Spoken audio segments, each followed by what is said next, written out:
바로 그 하나님이 실패든 상처든 절망이든 그 보잘것없는 연약한 자에게 임하시는 분이시다. 빛이 되어 세상으로.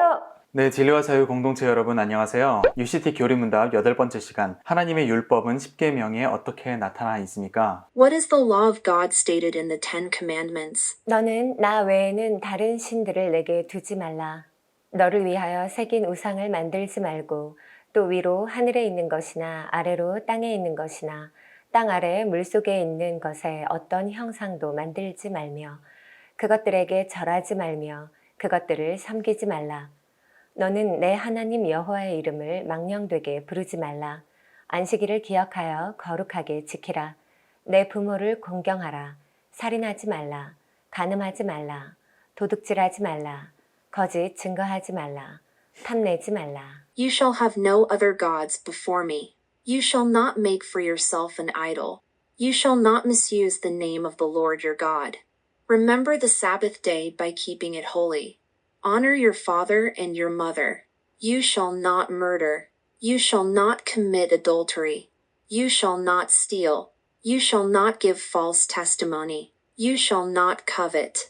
목사님, 이건 매누라 아니에요? 우리 저번에 성지순례 가서 사온 거잖아요. 네, 맞습니다.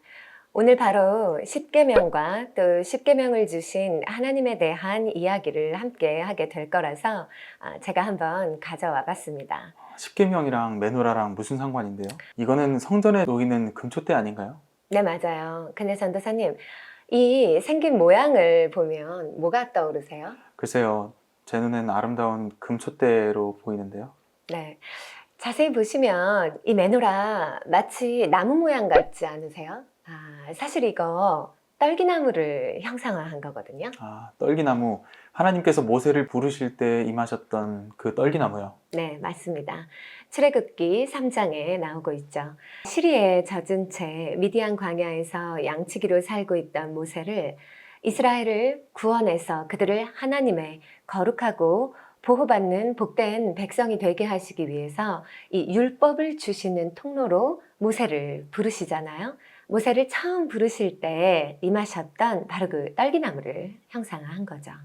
그러니까 이 촛대에 불을 붙여서 성전에 놓는다는 의미는 그때 처음 모세를 부르시고 이스라엘 백성과 언약을 맺으시면서 십계명을 율법으로 주신 그 하나님의 임재를 상징하고 기억하는 의미가 있는 거네요. 네, 바로 그렇습니다. 십계명은 모든 율법의 헌법과도 같아서 그 안에는 우리를 향한 하나님의 마음과 뜻이 담겨 있는데 그 10가지 계명이 무엇인지는 아까 교리문답 단문을 통해서 다 읽어드렸습니다. 그 10가지 중에 첫 4계명은 하나님과 우리의 관계를 다루고 있고요. 예수님은 그 4계명을 바로 지난주에 우리가 함께 읽은 성경 말씀 내 마음을 다하고 목숨을 다하고 뜻을 다하여 주 너의 하나님을 사랑하라 라고 요약을 하신 거예요. 자, 이후에 나머지 6개의 계명은 이웃과의 관계를 설명하고 있는데 예수님은 또한 이를 내 이웃을 내 자신같이 사랑하라고 가르치신 것이죠. 자, 또한 이를 사도 바울은 단 한마디로 사랑이라고 요약을 하고 있습니다.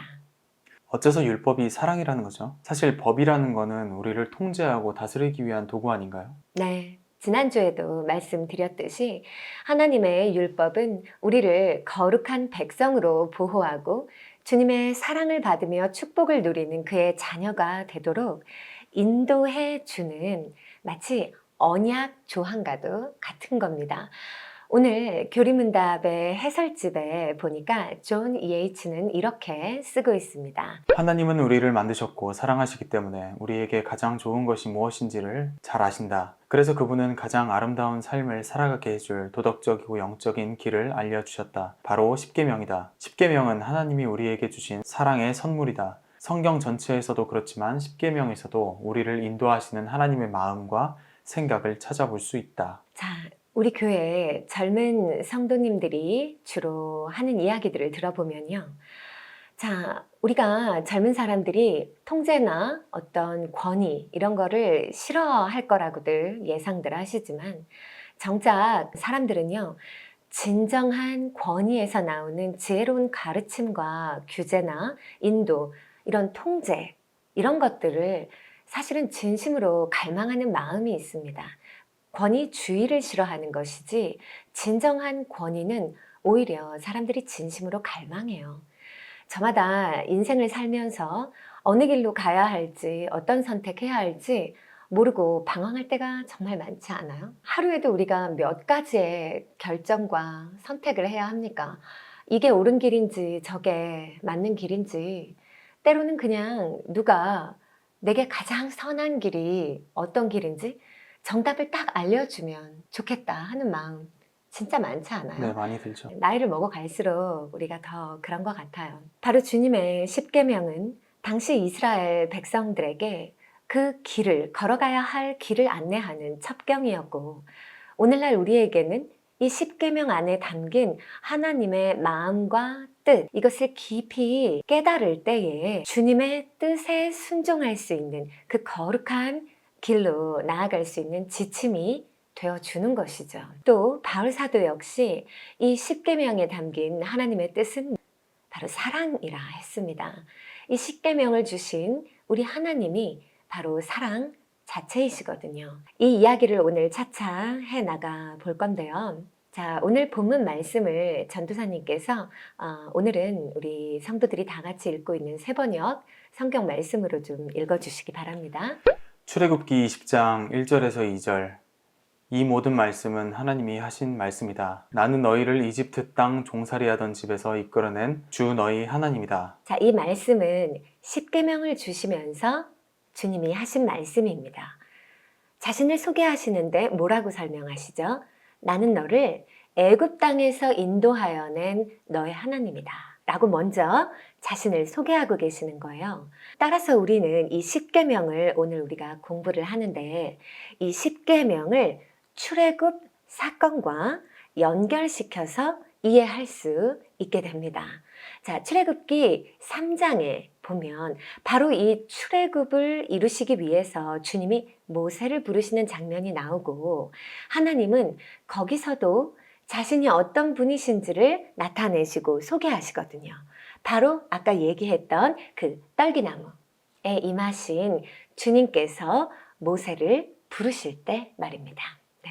자, 그때 주님이 처음에 모세야, 모세야 하고 부르시다가 하신 말씀이 뭔지 혹시 기억나시나요? 내가 서 있는 땅은 거룩한 땅이니 너의 발에서 신을 벗어라. 네, 맞아요. 근데 대체 왜 하나님은 모세에게 신을 벗으라고 말한 걸까요? 저도 그게 늘 궁금했었는데요. 모세에게 겸손하라는 뜻 아니었을까요? 네, 전도사님 몽골에서 선교사역 마치고 한국에 오셨을 때 이제 몇 년간 경력이 단절되셨다가 회사에 취직하실 때 여기저기 이력서 내시지 않으셨습니까? 네. 이력은 뭐예요? 우리의 지난 삶, 나는 이런 사람이다 라는 걸 보여주는 거잖아요. 이 이력할 때 이자는 바로 신발 이자를 써요. 발자국 리라는 한자를 쓰고 있거든요. 자, 그러니까 이 이력, 지금까지 내가 살아온 모습, 어떤 나의 자랑거리, 나의 명예, 또 우리가 신앙적으로 생각해 보면 나의 의로움, 지금까지의 나의 믿음, 나의 경험, 나를 스스로 안전하게 보호하고 있는 내 가치관이나 내 신념, 이런 것들이 결국 나의 살아온 길을 형성했을 겁니다. 그런데 이때 주님께서 계획하신 출애굽 앞에서 주님은 모세를 부르시며, 자, 내가 서 있는 곳은 거룩하니 너의 신을 벗어라 라고 말씀하신 것은, 자, 나 하나님이 바로 내 앞에 서 있다. 하나님 앞에 나아올 때는 너의 과거의 신발, 곧 너의 고집이든지 너의 신념이든지 너의 가치관이든지 너의 정욕이든지 너의 더럽고 악한 세상에서 모든 때묻은 그 생각과 행위들, 혹은 실패든 상처든 절망이든 그 무엇이든지 나를 형성한 그런 것들 다 벗어버리고, 그러니까 한마디로 회개하고, 그리고 정말로 주님만을 의지합니다 라는 자세로 주님 앞에 나아오라는 그러한 뜻이 될 겁니다. 사실 모세의 과거는 낮은 자존감과 동시에 교만으로 얼룩져 있었죠. 그래서 자기 정체성마저 상실한 그런 실패자였거든요, 모세는. 그런 그를 율법을 받아 백성을 이끌 인도자로 주님께서 부르실 때는 그의 과거의 신을 벗고서 주 앞에 서도록 은혜를 베풀어 주신 것이죠. 우리가 또 흔히 생각할 때 막 나의 자랑거리, 나의 소유 이런 걸 다 내려놓고 나오라고 하시는구나. 또 이렇게 교만하게 생각할 수 있는데 실상은 우리가 주님 앞에 나아갈 때 우리를 회방하고 우리 안에 쌓여 있는 죄짐이 더 많죠. 그런 것들에도 불구하고 주님은 우리를 택하여 불러주신다는 거예요. 그리고 그분 앞에서 신발을 벗으라고 회개할 수 있도록 은혜를 베푸시는 주님이신 것을 우리는 기억해야 한다는 겁니다. 구약 성경에서 이렇게 신을 벗는 장면들은 종종 나와요. 그리고 대부분이 의미상으로 권리 포기를 상징하고 있는 그러한 구절들이 많습니다. 모세가 신을 벗은 행위, 이것은 자기가 주장했던 자기 모습을 내려놓고 주님께 다 맡기며 주님만을 바라봅니다. 그러한 결단의 상징이기도 했습니다. 그럼 목사님, 떨기나무가 타지 않은 것, 그거는 또 어떤 의미가 있나요? 네, 본문 속에서 이 딸기나무는 히브리어로 세네라고 하는데 이것은 아주 이렇게 큰 나무가 아니에요. 그 자체로 키도 작고요. 요 형상화한 모양을 보시면 느껴지시겠지만 키도 작고 그 줄기에 원줄기와 그 잔 가지들의 구분도 없는 참 연약하고 보잘것없는 거기다가 이 가시들은 참 쓸모없고 비죽비죽 그렇게 모나 있는 그런 광야의 존재를 상징하는 그런 나무입니다. 그런데 바로 그 나무에 하나님께서 임하셨다는 것이죠. 심지어 불타오르고 계셨다는 겁니다. 그런데도 이 나무는 타서 없어지지 않아요.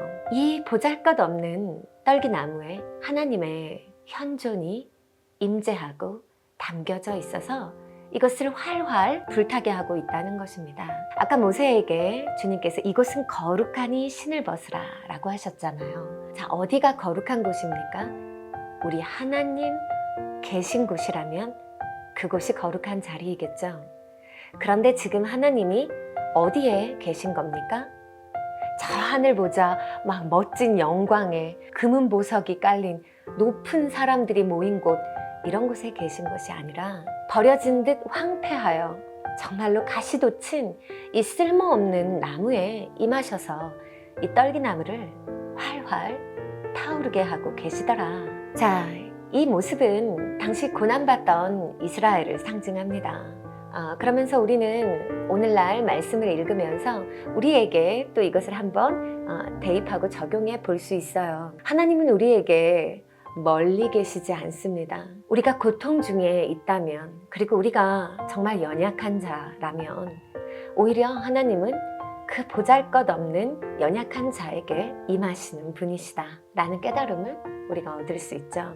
또한 만일 우리가 이 세상에 다른 수없이 많은 연약한 존재들을 바라볼 때 나에게 임하신 그 하나님처럼 그들에게도 임하실 수 있는 분이 우리 하나님이심을 안다면, 그래서 이 세상의 모든 사람들이 하나님의 임재를 담을 수 있는 하나님의 형상인 것을 우리가 깨달음으로 서로를 바라보고 관계할 수 있다면 사실 그 사람의 삶은 그가 어디 있든지 거룩한 것이 되겠죠.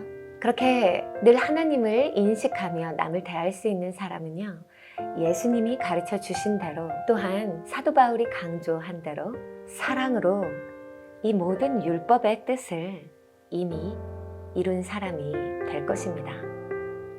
자, 비록 그 가는 길이 너무 멉니다. 우리 가운데 이것을 의지적으로 할 수 있는 사람이 없어서, 그래서 지난주에 우리가 이야기했듯이 우리는 오직 예수님을 의지해서 성령 충만함으로만 그 길을 걸어갈 수 있게 되더라. 이 부분을 잊지 말아야 되겠죠. 자, 떨기나무 가운데에서 하나님은 또 이런 이야기를 하십니다. 내가 이제 내 백성을 구원하려고 한다. 나는 그들의 신음소리를 들었고 고통을 보았고 그들의 고난을 분명히 안다.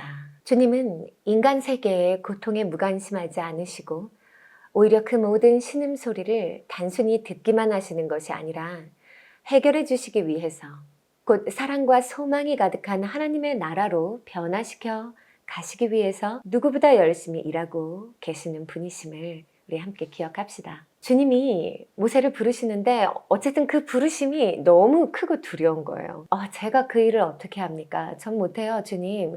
나에게 이 소명을 주신 그분을 내가 누구라고 사람들에게 가서 말하겠습니까? 이런 질문을 하잖아요. 주님께서 자신의 이름을 이야기하시는데 우리 성경에 나는 스스로 있는 자니라. 그런데 이제 원어 성경에는 나는 나다 라고 이제 직역이 되는 그와 같은 말씀을 하시죠. 이것은 사실 어떻게 주님이 자신을 설명하시고 자신을 말하셔도 우리 인간의 한계로서는 하나님이 어떤 분이신지를 다 알 수 없다. 그런 의미의 대답이셨을 거예요. 아마도 다분히 그랬을 거예요. 그런데 그 뒤에 바로 이어서 우리 입장에서 하나님이 어떤 분이신지를 정확하게 알 수 있도록 우리 수준에서요 이해할 수 있도록 힌트를 주시거든요. 그 3장 15절에 보면 하나님이 모세에게 이렇게 말씀해 주십니다. 너는 이스라엘 자손에게 이르기를 여호와 너희 조상의 하나님 곧 아브라함의 하나님 이삭의 하나님 야곱의 하나님이 나를 너희에게 보내셨다 하여라. 이것이 영원한 나의 이름이며 이것이 바로 너희가 대대로 기억할 나의 이름이다. 아브라함과 이삭과 야곱에게 행하신 하나님의 구원의 역사를 기억해 보세요. 산자의 땅에서 살아가는 그의 백성의 삶에 직접적으로 관여하시고 역사하신 하나님의 이름이라는 것을 알 수 있어요. 특별히 그의 언약을 신실하게 이루고 계시는 하나님이시다라는 것을 재차 강조하신 거예요. 바로 그 하나님이 너희를 인도하고 구원할 것이다 라는 그 말씀을 하신 것이죠. 언약을 신실하게 이루고 있어서 이 산자의 땅에서 삶에 직접적으로 관여하시고 역사하시는 하나님이시다. 시내산에서 십계명을 주시기 직전, 그러니까 오늘 20장 아까 2절 말씀 읽어주셨죠? 거기에도 이렇게 말씀하세요. 나는 너희를 이집트 땅 종살이하던 집에서 이끌어낸 주 너희의 하나님이다 라고 소개하고 계십니다. 그러니까 너희를 구원한 나 하나님이 주는 율법이다. 이 십계명은 이라는 그런 의미가 되겠습니다. 이 구원의 하나님을 알고 믿을 때 우리는 그분의 법에 담긴 이 은혜와 사랑을 의심할 수가 없는 거죠. 이 하나님이 주신 율법이라 한다면 분명 사랑이라는 그분의 뜻으로 가득 차 있을 테니까 말이죠. 우리가 주의 계명에 순종한다는 의미는 주님을 향한 우리의 신뢰, 그 소망에 따라 당연하고 마땅한 반응으로서 나타나는 행위여야 한다는 것입니다. 자, 사랑하는 진짜 공동체 여러분, 오늘은 십계명을 주신 하나님이 어떤 분이신지에 대해서, 그리고 이 십계명은 단 하나의 단어, 곧 사랑이라는 하나님의 뜻으로 채워져 있다는 사실을 배웠습니다. 다음 주부터는 각 계명들을 살펴보면서 좀 더 깊이 있게 주님의 뜻을 깨우치는 귀한 시간이 되었으면 좋겠습니다. 축복합니다. 빛이 되어 세상으로